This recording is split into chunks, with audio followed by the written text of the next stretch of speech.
Hello. You're listening to Storytelling Saga, the podcast that shares stories. I'm your host, Allie, and this week, you've got a friend in me. I'm discussing all 4 Toy Story movies. And this is an absolutely phenomenal franchise, starting with that first Toy Story film back in 1995, which was not only the first Pixar feature film, but also the first feature-length film to be entirely computer animated. So it was revolutionary at the time, and here we are 24 years later, and this franchise spans generations. And that is the power of Pixar. How universally loved their movies are, with incredible storytelling, relatable themes, and absolutely beloved characters. And Toy Story is the one that started it all. And to this day, these Toy Story movies have such a special place in my heart, and for all of us who grew up with these films. Because Pixar is known for their emotional storytelling that everyone of all ages can relate to. And I was a little too young to have seen the first Toy Story movie in theaters, but I've seen all the others in theaters. But prior to seeing Toy Story 4, I decided to go back and watch each Toy Story movie. So I watched each one over the span of 3 days. And I haven't seen them in years. And I have to say, though the first Toy Story film, obviously the animation has come a long way, but to me, I still think it holds up. Obviously, yes, it's much less detailed. The technology was nowhere near as advanced as it is today. But there's a charm to older animation. And what really just makes it stand out is the storytelling and the characters and how relatable it is. And really, the concept is just so imaginative and creative. The idea of toys coming to life when you're not in the room. And when I was a little kid, I at one point thought that was the case. I had a collection of Beanie Babies. Remember Beanie Babies, 90s kids? And when I was really little, I used to actually cut off the tags on my Beanie Babies, because thinking like Toy Story that these toys would come to life when I wasn't in the room. So in my little kid mind, I thought that the tags hurt them, like, oh, it was pinching their little ears. So I would cut off the TY tags. And I have since given away and donated most of my Beanie Babies, but I still have a handful of them for sentimental reasons. And my favorite one is a Siamese cat named Snip. I still have that one, among others, but that one was always my favorite. And that is relatable with Toy Story. How Woody is Andy's favorite toy, and that bond kids have with their toys. It's so special. And yes, the kids grow up, but no matter what, you always remember that one favorite toy you loved above all the rest, one you played with the most, maybe slept with at night. It's so special. And they capture that so well in these movies. But with that first Toy Story film, just that iconic song, You've Got a Friend in Me by Randy Newman, and he is the composer for all 4 Toy Story movies. He's composed many films. Also, he is the composer for Monsters, Inc. and Monsters University, but other films as well. And that song is just the perfect theme song, the perfect tone that captures the theme of all of these movies. You've got a friend in me. When the road looks rough ahead and you're miles and miles from your nice warm bed, you just remember what your old pal said. Hey, you've got a friend in me. None of them will ever love you the way I do. It's me and you. And as the years go by, our friendship will never die. You're going to see it's our destiny. You've got a friend in me. It's just so beautiful and heartfelt. I love how that song is incorporated into each film. And all of these movies are absolutely timeless. But that first one that started it all, where we just meet all the toys, and how Sheriff Woody, played by Tom Hanks, he is the leader, and everyone respects him and looks up to him because he's Andy's favorite toy. When they're having their staff meeting, you see the dynamic between him and all the other toys. How Slinky is the loyal dog that always looks up to him no matter what. And of course, Bo Peep and Rex trying to impress him when he just roars at him, saying, oh, were you scared? I was close to being scared. it's just so clever establishing the world of these toys that when their kid is away, then they come to life and they have their business meeting and it's great. And then they are, of course, worried about Andy's birthday party and him possibly getting new toys that can disrupt their status quo. And then the one and only Buzz Lightyear comes along, played by Tim Allen. I come in peace. And just the fact that he thinks he is an actual space ranger. And then quickly, Woody is replaced by Buzz as Andy's favorite toy. And there is that strange things montage. Strange things are happening to me. Also written and composed and performed by Randy Newman. So that is the driving force for Woody in this first film. That he is jealous of Buzz and he's threatened by him because he feels that Buzz is taking everything that is important to him. Because he was Andy's favorite toy throughout his entire life until Buzz came along. And now because Buzz is new, an exciting new toy, and he's got all these cool gadgets, and he proves to the other toys that he can fly, and Woody's saying how, that's not flying, that's falling with style, but Buzz in his earnestness, and all the other toys just think he's amazing. And what's also clever with this movie is that there's a lot of shots and angles from a toy's perspective with that opening sequence too, just Woody sliding down the banister, and then when Andy pulls out the leg rest for the chair and Woody goes flying. And just during playtime, that is showing the toy's true purpose of being there for their kid, their owner, and that playtime, the kid using their imagination, making the toys come to life in their own way. And just that dynamic between Woody and Buzz in this first film is great. When Woody tries to get rid of Buzz and then they think he knocked Buzz out of the window. And then they get into that fight. You are a toy! That's just iconic to me. And then apparently this line was ad-libbed when Tim Allen says, you are a sad, strange little man and you have my pity. That's great. It's sweet, too, how in real life Tom Hanks and Tim Allen have that mutual respect for each other. And they're friends with one another. So that they formed this friendship through these characters, too. That's so sweet. And then when they go to Pizza Planet, and then that evil kid Sid, who lives next door to Andy, and he just destroys toys. And he plays the crane game, he takes the alien toy, and then he sees Buzz Lightyear, and then Woody just gets stuck along for the ride. And he's so excited because he wants to blow them up.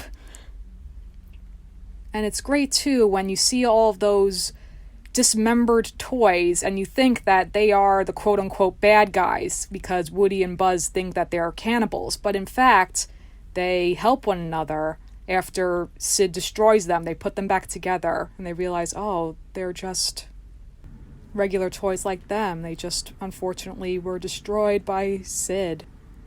And then with each of these films, and with Pixar films in general, showing the characters' ingenuity when they team up to stop Sid, all the broken toys, and Woody leading all of them so that they can break free and get to Andy back in time before they move. And he's telling them how they have to break a few rules, and then he does that by actually talking to Sid, so play nice, and that's just great. And then they use the rocket to finally get back to Andy. And that's great, too, when Woody's saying, Buzz, you're flying! This isn't flying, this is falling with style. And they land right in the box, sitting next to Andy, and Andy's so excited that his toys are back. Woody and Buzz, it's so sweet. And while the relationship between Woody and Andy is key in all of these films, also what's key is that friendship between Woody and Buzz. And even the way this first film ends, with them worrying again about what new toys Andy's going to get on Christmas. And then Molly gets a Mrs. Potato Head, and Mr. Potato Head saying, I gotta shave, takes off the mustache. And then, oh wow, a puppy! And they just share a nervous smile, Woody and Buzz, like, oh. And then Toy Story 2, released back in 1999. I remember seeing this one in theaters. I'm pretty sure I saw it twice in theaters. I was young, and it was just so exciting because seeing a sequel. There are a lot of Star Wars references in this one, with Zurg being like Darth Vader, and even the openings, Star Wars parody with the opening sequence, and just Rex playing that Buzz Lightyear video game saying, oh, I can't touch all the buttons because his little short arms. I will say, out of all the films, in my opinion, this is the funniest one, Toy Story 2. And I like that there's more Rex in this one. Rex I find so sweet and adorable, that he's just kind of so nervous and neurotic a little bit and eager to please. He's voiced by Wallace Shawn. Oh, I didn't mention Ham, voiced by John Ratzenberger. And there's a running gag with that actor that he's featured in basically every Pixar film. Nearly every one. And then Slinky Dog, first voiced by Jim Varney in the first two films, and then when he passed away, Blake Clark took over the role. And then Bo Peep is voiced by Annie Potts. Mr. Potato Head voiced by the late Don Rickles. Oh, Andy voiced by John Morris, and his mom voiced by Laurie Metcalf. And the mom, she's just Andy's mom. No first name. And we never know what happened with Andy and Molly's dad. There are fan theories that in the first film, Andy's parents divorced, so that's why they were move to a smaller house. But it doesn't really matter. So in this movie, Andy is going away to cowboy camp, and he's going to bring Woody. So of course, Woody, while he was so worried in the first movie that he was going to be replaced, in the end, he is still Andy's favorite toy. And Buzz talking to him saying, in just a few hours, you'll be sitting around a campfire with Andy making delicious hot schmoes. And he does that smile, like, yeah. And then Woody's like, they're called s'mores, Buzz. Just Buzz doesn't get things sometimes. And it's cute. And now we have Mrs. Potato Head. So Mr. Potato Head is married now, and she's voiced by Estelle Harris. And then we also meet little Wheezy, the penguin, how he was placed on the high shelf, because when Woody's arm is torn, he goes up on the shelf, and Andy decides to not bring him to cowboy camp, since now Woody is a broken toy. And then there is that guy Al from Al's Toy Barn. He's voiced by Wayne Knight, aka Newman from Seinfeld. And he sees Woody, and he just sees cash in his future, so he steals Woody from the yard sale that Mom is having, even though she locked him up saying, no, it's an old family toy. But then he steals Woody. It's terrible. But then we meet the Roundup gang. Cowgirl Jessie, voiced by Joan Cusack, and Stinky Pete, the old prospector, voiced by Kelsey Grammer, and Bullseye. And what's interesting, too, is that Bullseye doesn't talk. He's kind of like a puppy in the perspective of the toys. In other words, like a pet. So he doesn't talk, and some of the toys don't talk. Obviously, Etch-a-Sketch doesn't talk, but then you got those binoculars, they talk, and then RC, the remote control car, doesn't talk. Or Bo Peep's sheep, they're just like actual sheep. So that's interesting too. But Woody finds out that he is a collector's item, and there was an old show about him, Woody's Roundup, and they're all excited because now they're part of a complete set, and they're going to go to Tokyo in a museum to be behind glass. And Woody obviously saying, no, I can't do that, I have to be there for my kid. And they're saying, oh, he still has an owner. And then they get angry with him because they're just going to go back into storage. Because for Woody and for these toys, their purpose is that they want to be played with and be there for their kid. And with this movie too, this movie's 20 years old now, but there is that classic scene with the cleaner fixing up Woody. And there's all that detail in the animation with him painting over Andy's little name written on the bottom of Woody's boot, and stitching up Woody's arm, and cleaning his eyes, and spray painting his hair. All the details there. were impressive and still hold up today. And the most emotional scene in this movie is learning about Jessie's backstory and how she once had an owner, Emily. She was her whole world. And then that beautiful song, When She Loved Me, by Sarah McLachlan. And then when Emily grew up and she didn't play with Jessie anymore, and then she stayed under the bed for years collecting dust. And then when Emily found her, she ends up donating her. And Jessie, heartbroken, never forgets Emily. She says, "You never forget kids like Andy or Emily, but they forget you." And it's so sad. And the prospector tells Woody, how long will it last? Andy's growing up. And then Woody decides to stay with them, that maybe this is what he should do. And then while that's going on, his friends are trying to find him and rescue him, because you got to have that rescue mission, a staple in each of these movies. And there's great stuff when they go to the toy barn, and then they're saying, "Oh, hey, ladies, can you help us?" "I can. I'm tour guide Barbie." And I'm a married spud. I love that. That's great. Then move over with Ham. And then Rex is just dead set on trying to defeat Zurg, and he's reading the manual. And then there's the mix-up with Buzz and the other Buzz with the utility belt. And then Buzz is like, "Oh, God, was I really this delusional?" with the Buzz, thinking he's actually Buzz Lightyear. So he just tags along for the ride, and then Buzz finally gets out of the package that the other Buzz put him in. But with that utility belt Buzz, he's just saying, "What should we do? Use your head." And then they're just using Rex's head to bust open the vent. And he's saying, "But I don't want to use my head." I love that. And then when the real Buzz shows up, and they're first confused, thinking, wait, which is the real Buzz? And then he just presses the other Buzz's button so the helmet goes back, and he's just struggling for air like the way Buzz did in the first movie.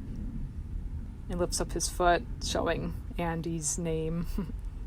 So Buzz, of course, is the one to get through to Woody, saying, "Some life, you're just going to stay behind glass all day and never be loved again."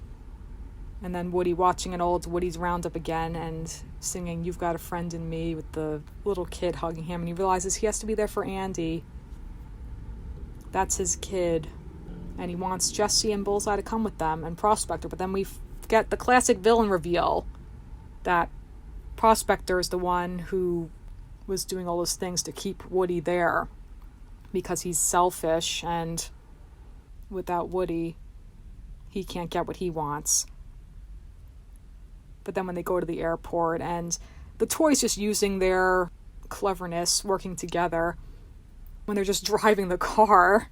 I somehow forgot about that scene. Watched it, was like, oh yeah, they drive the car. That's crazy. And Mr. Potato Head saves the aliens hanging there, and then they're just, "You have saved our lives. We are eternally grateful." Love that. And then they get rid of Stinky Pete by just putting him in the bag. And then the Barbie saying, "You'll like Amy. She's an artist." And Barbie voiced by Jodie Benson, aka the voice of Ariel from The Little Mermaid. Absolutely iconic. And I like how with the villains, they get their comeuppance, but it's not like he's destroyed or anything. Just, no, that's where he's headed. He's just going to be played with by this little girl, get painted. So it's a fitting conclusion for him. And then Woody has to save Jessie, and he's saying, "Well, let go of the plane." And she's saying that she's scared. And he says, "Just pretend it's the final episode of Woody's Roundup, but it was canceled. We never saw if you made it. Well, then let's find out together." Just that act of bravery and heroism. And then with Buzz riding up on Bullseye, what's a cowboy without his hat? It's just great that the toys are there for each other. They are a family. And then it's cute with Buzz when he's talking to Jessie. "I just wanted to say you're a bright young woman with a beautiful yarn full of hair. Hair full of yarn." It's cute. And then when Slinky's saying, "Oh, this little fella needs to go outside." It's cute that he could talk to the dog, Buster. That's cute too. She's saying, "Oh, that critter needs our help." And she gets the door open, and then Buzz's wing flaps go out. And then at the end, again, going back to that relationship between Buzz and Woody, when Buzz is saying, "You still worried?" And Woody says, "About Andy? Nah, it'll be fun while it lasts. I'm proud of you, cowboy. Besides, when it all ends, I'll have old Buzz Lightyear to keep me company. For infinity and beyond." And then Wheezy, he gets his squeaker fixed, and then he's singing You've Got a Friend in Me, like a lounge singer. It's great. And then the other great thing about this movie is that it ends with the blooper reel during the credits. And they only did that for a few Pixar films. They did that for A Bug's Life back in 98, and this one, 99, and then Monsters, Inc. in 2001. But I remember as a kid thinking that was so clever. It's like, oh, like they're filming a movie. It was just cute. Like Woody losing his string and just all that stuff. Woody playing practical jokes on Buzz. It's just cute. And then Toy Story 3, released in 2010, so already 9 years ago. I will say that this one is my favorite of the franchise. This movie to me is flawless. And that playtime opening fantasy sequence is great. All the toys on their adventure mission out in the desert. And then it's just back to reality with Mom filming Andy. And it's just a montage over the years of Andy growing up, getting taller, and still with You've Got a Friend in Me. And then it just ends with Our friendship will never die. And it's just black screen. And then they're in the toy chest. So then it's clever too that it was present day, because the last one before that was back in 99, so then it was 11 years later. So Andy grew up with the audience, because now he's 17, about to start college. And when this movie came out, I had just finished my first year of college, so a little bit older than Andy, but still in that same point in my life. So that made it really meaningful for me too.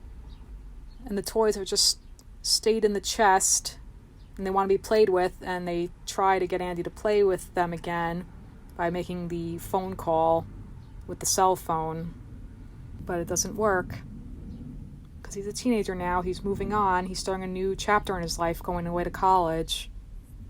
And Woody's saying, well, every yard sale, we've all stayed together, and we've lost some great ones along the way, Wheezy. And then someone says Bo, and he says, yeah, even Bo. There's that sadness in his voice. But then Andy's mom wants him to clean up his room and saying whatever is not packed or in storage is going in the attic or getting thrown out. Because his little sister Molly asking, oh, what are you going to do with all these toys? And he's saying, oh, they're just junk. And that's just, you could tell that he doesn't really mean that, just because he's kind of distanced himself from the toys since he's not a little kid anymore. But he kept them through all these years. And he puts them all in a garbage bag.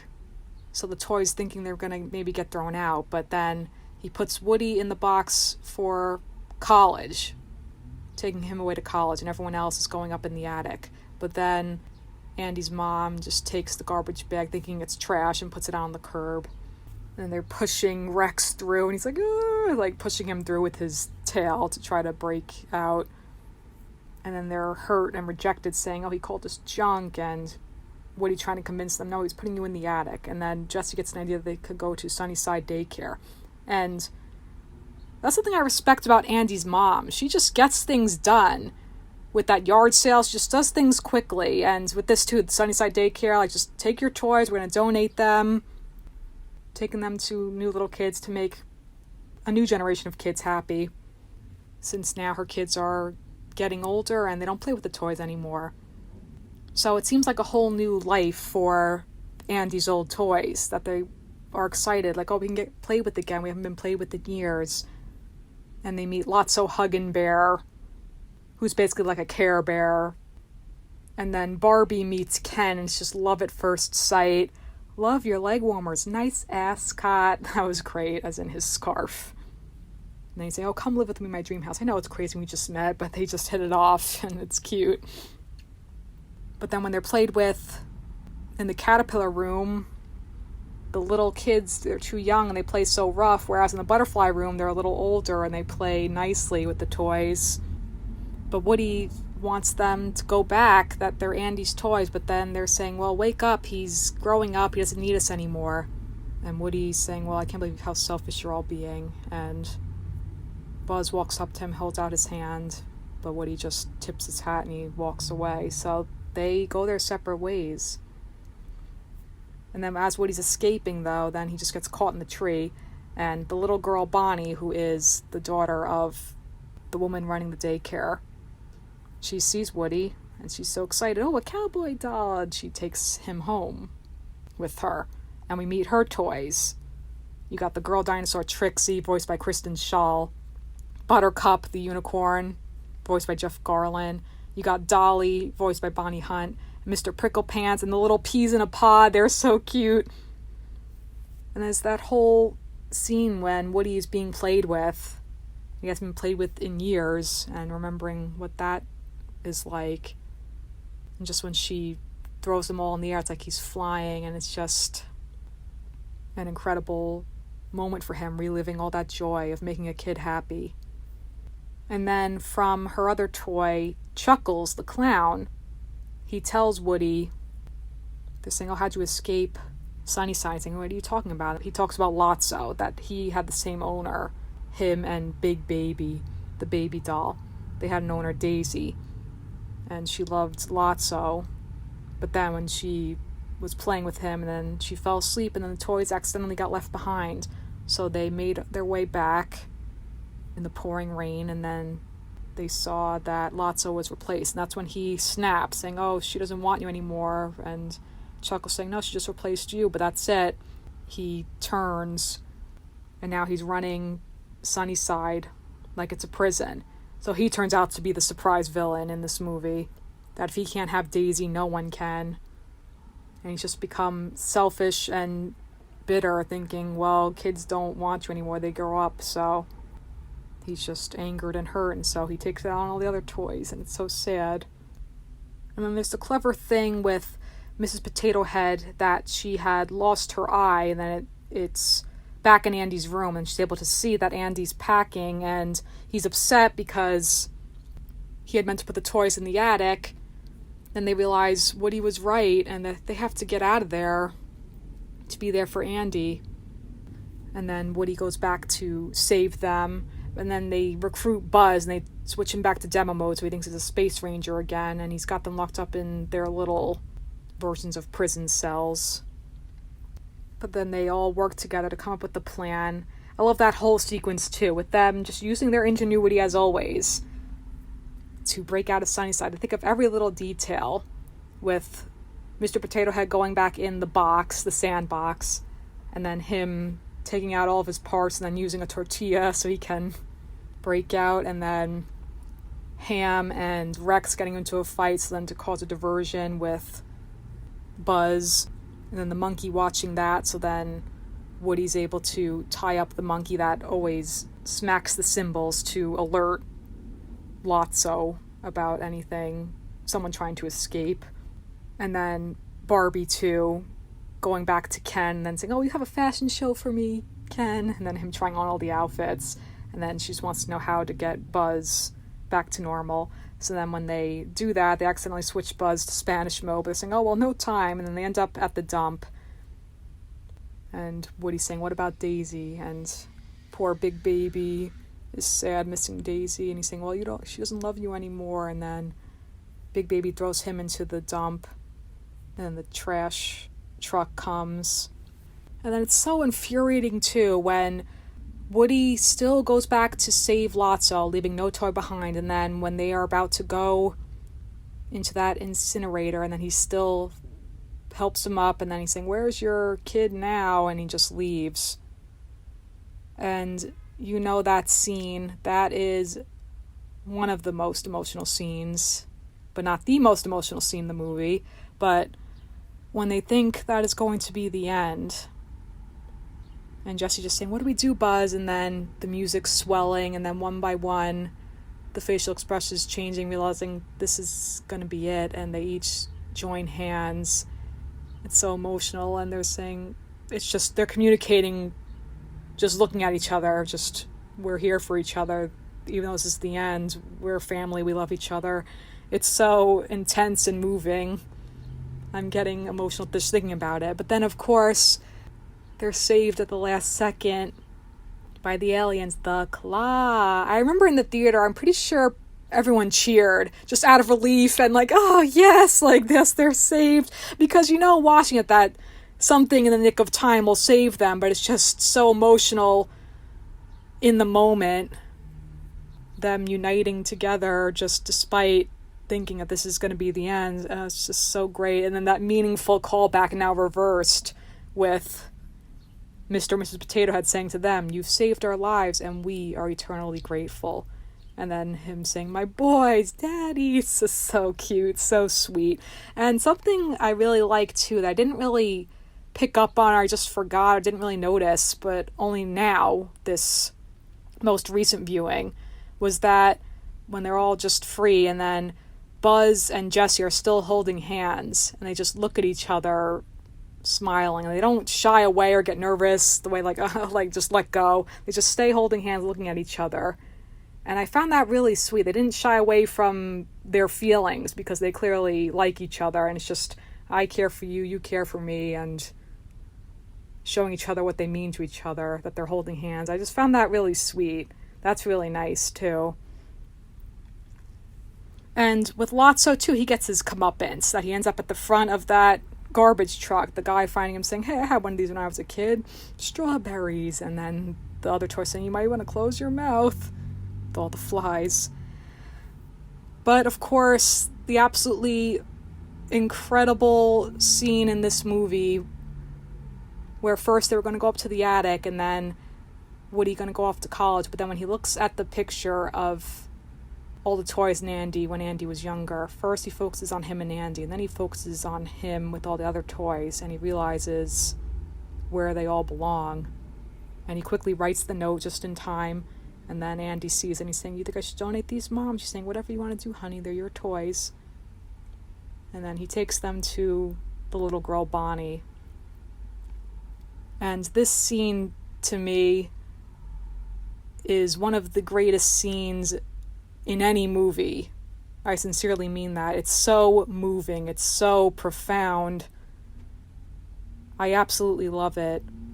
Every little detail of this scene is perfect. The fact that he introduces his toys one by one to Bonnie, and then when she looks in the box and she says, "My cowboy doll," and he's confused, like, "Woody, how'd you get in here?"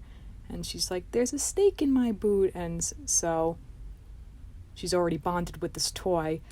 And then when she reaches for it, he just kind of pulls his hand away automatically.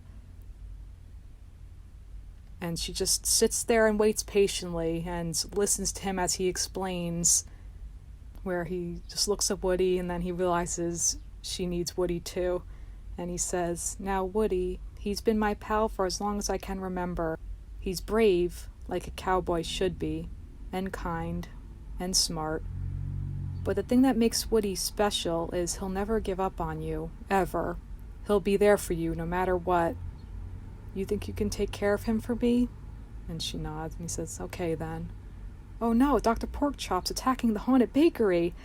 So he plays with them one last time, and just flood of tears every single time I've seen this. The most recent time I just ugly cried, I really did.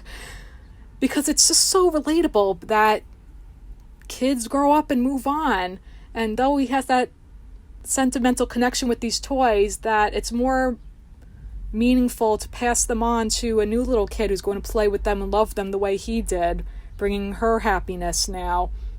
It's just so sweet, every little detail about it. The music playing throughout that scene too, it's so touching. It's absolutely incredible. Just one of those extremely poignant scenes that stay with you. And it's one of those things where the older you grow up, the more meaning it has behind it. I will say with each of these movies, the more I watch them, the more I love them. Just something so powerful, so incredible, this storytelling. And then when he's about to leave and he just says, "Thanks, guys." And then Bonnie holds up Woody's hand, waving. It's just so sweet. And then when he leaves, and then Woody says, "So long, partner." And then that's it. They're on the next phase in their lives. They're Bonnie's toys now. And then he's saying, "Oh, Buzz, you got to meet Bonnie's toys." It's just so cute.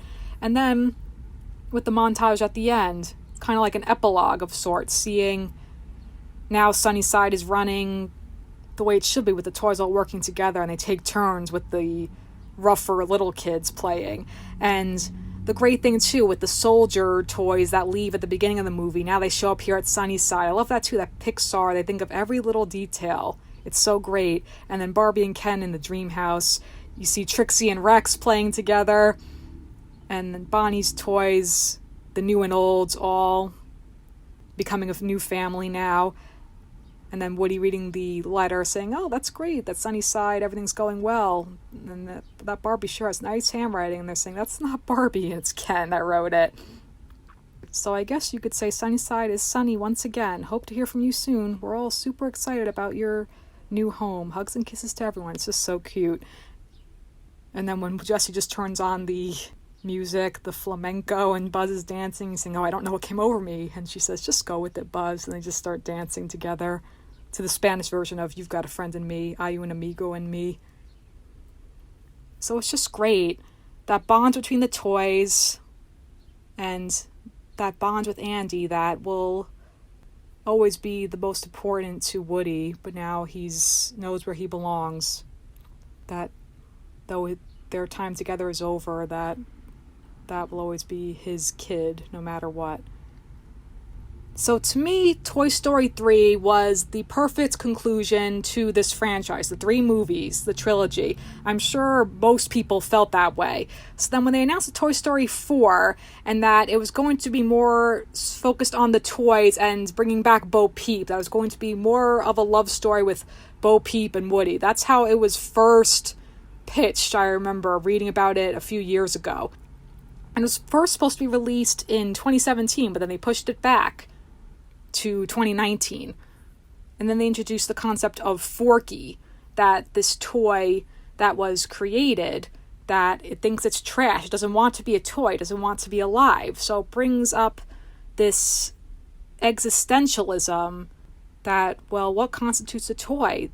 Because this wasn't meant to be a toy. So that's how this character Forky, played by Tony Hale, sees the world, that it doesn't want to be a toy. It's trash. So that was an interesting concept too. And it starts with a flashback 9 years ago. So of course 9 years since the last film, but also 9 years in the story, since when this one starts, Bonnie's still young, she's starting kindergarten, and Andy in his first year of college. But 9 years prior, where we see now the backstory of where Bo Peep ended up. And first, Woody's on a rescue mission to save RC, the remote-controlled car, and it's downpouring. And it's great, too, with the classic Pixar title sequence with Pixar and that lamp that jumps on the eye. So that's great how they incorporated that with the lamp looking, then all of a sudden the flash and thundering and lightning, and it's nighttime with the lamp, and it's great. So he has to go save RC, and then they go into Molly's room where Bo Peep is, because Bo Peep technically isn't a toy either. Though Andy used to play with her, but then she really is a lamp, a nightlight that Molly uses. And we find out that her sheep are not only girls, but they have names, Billy, Goat, and Gruff. And Woody's saying, oh, you never told me that. Well, you never asked. And then the guy comes in the pouring rain to take Bo Peep, saying, are you sure about this? And she says, yeah, I don't use it anymore. So now Bo Peep is going to a new home. And then Woody's devastated, and he runs to her saying, oh, come on, we can get out of here. And then Bo Peep's saying, no, it's okay, Woody. I'm going to a new home. That's it. She's saying sometimes the box goes somewhere else. Sometimes the box gets lost or misplaced. And they're just kind of exchanging looks, and it's like he doesn't know what to say in that moment. All the things he wants to say to her, but just doesn't say anything. And then she just tips his hat, just kind of a sign of affection, like, I'll be okay. And then that's it. And then when they started playing You've Got a Friend in Me, and I just teared up already. I was like, oh my goodness, come on. I was already tearing up. I had the foresight to bring tissues. I was like, oh my goodness, already I'm breaking out the tissues. Because it's just so, I guess it's the nostalgia, and it's just, again, seeing Andy. And he looks different now in this new version, because the animation obviously has improved so much. That, I will just say right off the bat, the animation absolutely blew me away in this film, which it did for the third movie too, but with this one, I was just totally in awe the textures, all the little detail, absolutely incredible. It's come such a long way. And even Bo Peep, instead of her dress, it was just kind of like that silky material now. And you see like her porcelain face, all the textures, my gosh. And of course, the stitch in Woody's arm from when Andy fixed him. And just now that they're older toys, Buzz Lightyear, just kind of peeling a little bit. Oh my gosh, I was absolutely blown away by the level of detail of the animation. So gorgeous. Absolutely beautiful. Wow. So realistic. My goodness, it's incredible. So then, now Woody, a big thing is that he's coming to terms with that he's not the leader anymore with Bonnie's toys. The leader is Dolly. And that he's not a favorite toy anymore, because when they're all in the closet and then when Bonnie comes and she takes out some of her toys to play with, she doesn't take Woody. He stays in the closet. And she also takes his little sheriff pin and gives it to Jessie. She likes Jessie more. Woody, though, he just tells himself that that's okay, because all that matters is that Bonnie is happy and that the toys are there for her. And then when Bonnie is upset about going to kindergarten and she's crying and she's scared, and then Woody slips into her backpack for kindergarten orientation. And he also sneaks and gives her crafts, and that's when she builds Forky. And it's just a spork with the pipe cleaners and the little popsicle stick legs, and she writes Bonnie at the bottom. And the toys too. Now Woody's boot says Bonnie at the bottom.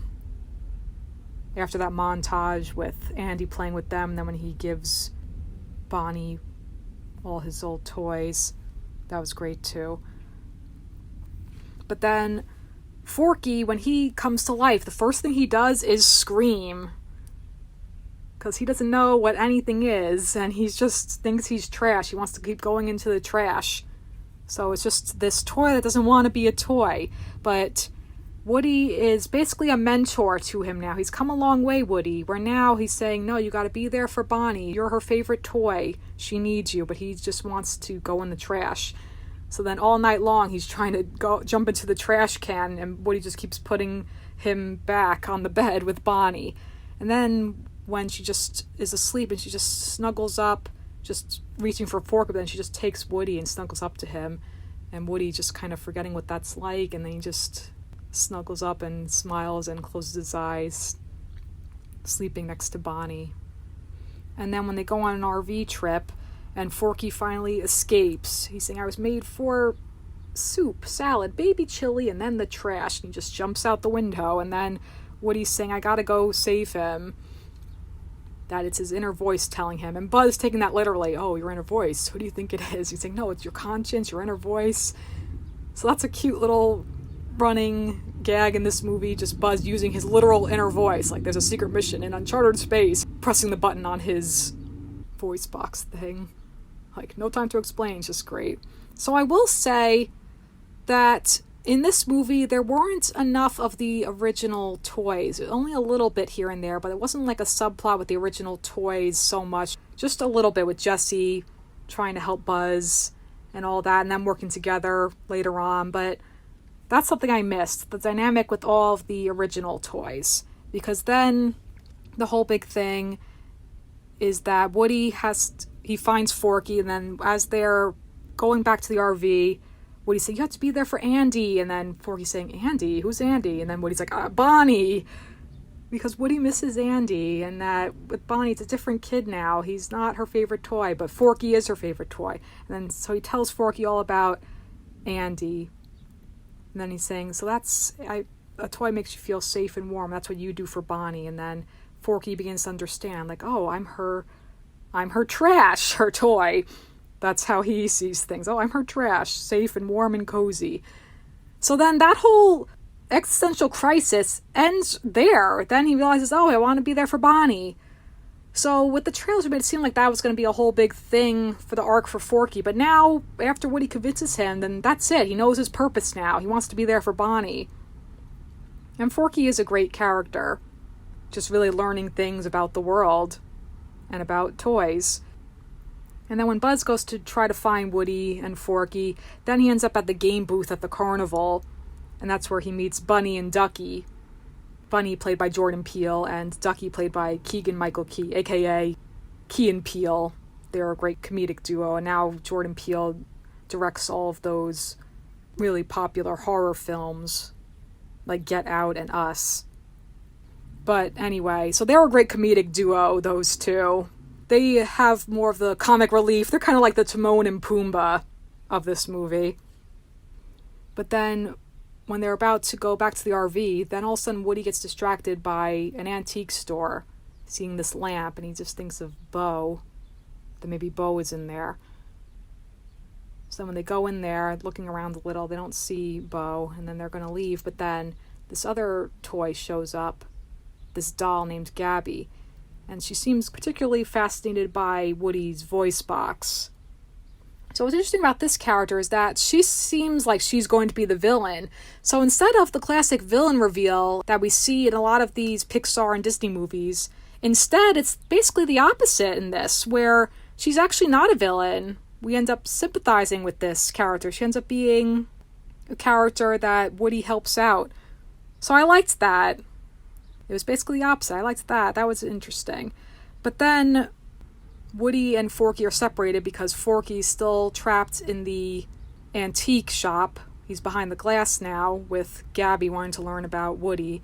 And then Woody ends up eventually in a sandbox when all these kids come and they're playing.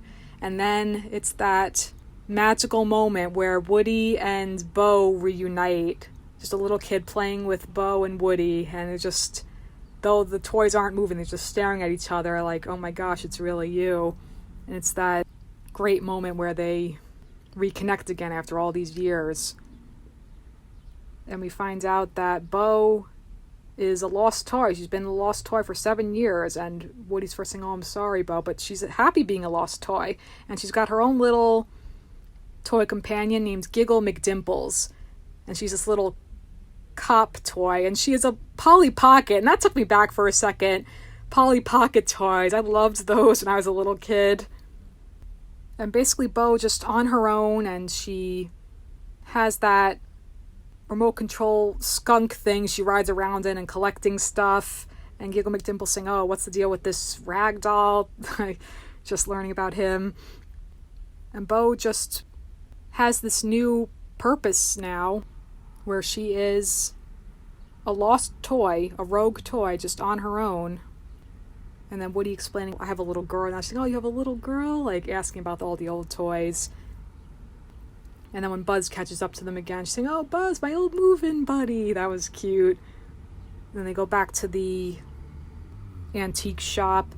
And Bo knows all of them there. And then she goes to Duke Kaboom, played by Keanu Reeves. He's basically this Evel Knievel character. He wants to redeem himself because he couldn't jump high enough for his owner. And there just are a lot of moments throughout the movie where Woody just kind of stops and stares at Bo. That part in the antiques shop where it's just all the lights twinkling from the lampshade and it's so beautiful, all the colors, and he's just looking at Bo, like how much he missed her, that he's so happy when he's with her. And then meanwhile, you got Buzz, Bunny, Ducky, and Giggles working together to try to get the key to save Forky. And it's like, oh, how'd you get it? And then the key just ends up right in front of them so they could save Forky. And Woody just wants to go back, wants to get Forky back to Bonnie. And he ends up accidentally pushing Bo away when he's saying, it's called being loyal, something a lost toy wouldn't understand. Being loyal to Bonnie, even though Bonnie doesn't love Woody the way she loves Forky or any of the other toys for that matter. And then finally when Gabby talks to him saying, didn't you yourself say being there for a kid is the most noble thing a toy can do? So then Woody, they were trying to take his voice box, and then he ends up giving her his voice box so she can be there for the little girl Harmony that she wants to be played with. But then Harmony doesn't want to play with Gabby, and then Gabby is crushed. But then Woody says, oh, you can be there for Bonnie. She'll love having you. But then when she sees a little lost girl, she knows she has to be there for that little girl. A lost toy and a lost girl. and the little lost girl crying, and then she takes the toy and she's happy to have it, and then she finds her mommy and daddy. That too, we didn't see Bonnie's dad in the third movie, but we see him now in this fourth one. Him just driving the RV, and when Jesse took the nail to get the flat tires to just stall them so that Buzz, Woody, and Forky can come back. But then basically throughout the movie, it's just when there's one point when Bo pushes him, like, why? Why is it so important to get Forky and do all this? And he's saying, because it's all I have left. That's when he just finally breaks, saying, I'm not needed anymore, but just being there to help Forky, that's my one purpose. Because at the end of the day, he knows that he was Andy's toy, and that's not the same with Bonnie. He always thought that being there for a kid was his greatest purpose, but now, since that time in his life is over with Andy, he sees the way Bo lives her life as a lost toy, just being played by all different kids, and that she's happy. There's also the toys all working together, using Mrs. Potato Head's ear to get the RV to the merry-go-round. He's like, oh, a carousel? Forky. And then Buttercup's excited, like, oh, Dad's going to jail. That was funny. But just basically stalling them so that, and then he just keeps locking the door, Forky, so that they can go back to Bonnie. And then it's those final moments in this movie where I got choked up and I cried, but it was a different kind of sadness, because Woody has a decision to make, to stay with Bo or to go back to Bonnie. And first he's hugging Bo, saying goodbye, and she just tips his hat again. That's just sign of affection, and things will be okay. And then when he goes to Buzz, and Buzz saying, she'll be okay, and he's looking back at Bo, and he says, Bonnie will be okay. And he knows that what Woody really wants is to stay with Bo. That's the choice Woody makes. And it wouldn't have been, because if Bonnie still loved playing with him, that would have been the easy choice for him to go be there for Bonnie, and Bo would have understood that. But now things are different, and Woody realizes that he can make kids happy in a different way, being a quote-unquote lost toy. But then that means saying goodbye to his friends, his family, that getting choked up, his fellow toys. So then that was just touching, and I cried. Him hugging Buzz, and when he gave Jessie the sheriff badge, like passing the torch, like now she's the sheriff.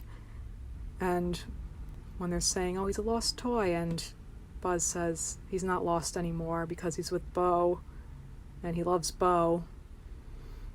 And there was never really an overt, though it is a love story with Bo and Woody, there was never an overt I love you between them, other than Bo saying how he's a loyal toy, and then Giggles saying, like, oh, you don't need him. And then Bo saying no, like him being loyal. It's like, you gotta love him for it. That one point, her saying that. Because it's interesting with Woody how he was always the leader with all of the toys. And then with Bonnie, things were different with that dynamic with the other toys. And then whenever he's with Bo in her presence, it's like he's tongue-tied, he never knows what to say, even when he was saying goodbye to her again. And she was always the one that just kind of leads. Like, even in the first films, like, hey, is that mistletoe? Mm-hmm. And she kisses him, and he's always bashful with that kind of stuff. Like, even the second one, Bo, not in front of Buzz. Like, just things like that. So that was always cute. But with this one, too, with her tipping the hat. And then when she just pushes the hat, like, just playfully then over his head. And then those final moments, but still going back to that relationship between Buzz and Woody, because no matter what, they'll still always be friends, though they may be separated now. When Buzz says to infinity, and Woody says and beyond. It's so touching. So, that goodbye scene with Woody and all the toys, it was sweet and heartfelt and moving, but it was a different kind of emotional scene compared to Andy giving his toys away in the third movie. With this, it's more just because they're best friends and they're going to miss each other. And it was also so cute with Forky hugging Woody around the legs, and Forky's just so happy, and then he's happy he's being reunited with Bonnie. And it still feels, though, that this was just another chapter, that there could be a fifth movie. That's how I see it. Well, I guess we'll see in time, but I also feel that though they're going their separate ways, that they could still just somehow find their way back to each other again, Woody and all the other toys. But Woody now just with his new purpose and wanting to be with Bo, and it's just so sweet. And this too had a montage sequence over the credits at the end, when Jesse comes home saying, oh, first grade was great, and then Buzz saying, how was present and explain? It's show and tell, Buzz. And then Jesse saying she made a new friend. Just kind of a callback to earlier in the movie when Woody's saying she made a new friend. No, literally a new friend, and it was Forky. Now this time around, Bonnie made a new toy, and it's a knife, and it's a girl toy for Forky, and then Forky's like, ooh, and then they're just like, she's saying trash, she's saying no, toy. And he's saying, don't worry, I'll explain everything. She's saying, what's a toy? Like, what does this all mean? He just says, I don't know. It's just very cute. So these movies are just so incredible. The emotion, these characters that we've come to know and love these past 24 years that stay close to all of our hearts, all of us who grew up with it and new generations now. And I will say, of all the characters, Woody is my favorite. Just his loyalty, his leadership, the fact that he's grown so much as a character, from being jealous in that first movie to realizing what's really important is just being there for your kid, that making a kid happy, even that means that you're not the kid's favorite toy anymore, that nothing is forever, eventually the kids will grow up, but that bond each of us has had with our favorite toy, that lasts forever. So though it's sad that he parts ways with all the other toys, he has a new purpose, a new happiness now with Bo, and that's so sweet. I love these movies, love Pixar, the storytelling, absolutely incredible. Such beautiful movies that will always have a special place in my heart. And with that, that's going to conclude this week's episode of Storytelling Saga. You can follow the podcast on Facebook and Instagram at Storytelling Saga, as well as on Twitter at Storytell Saga. You can also send me any questions, comments, or writing prompts by leaving me a message in the contact section of storytellingsaga.com or by sending me an email at storytellingsaga@gmail.com. Next week, that's a shame. Shut up, you old bag. No soup for you. It's not a lie if you believe it. Not that there's anything wrong with that, but I don't want to be a pirate. George is getting upset. Serenity now, insanity later. Hello, Newman. Giddy up. That's gold, Jerry. Gold.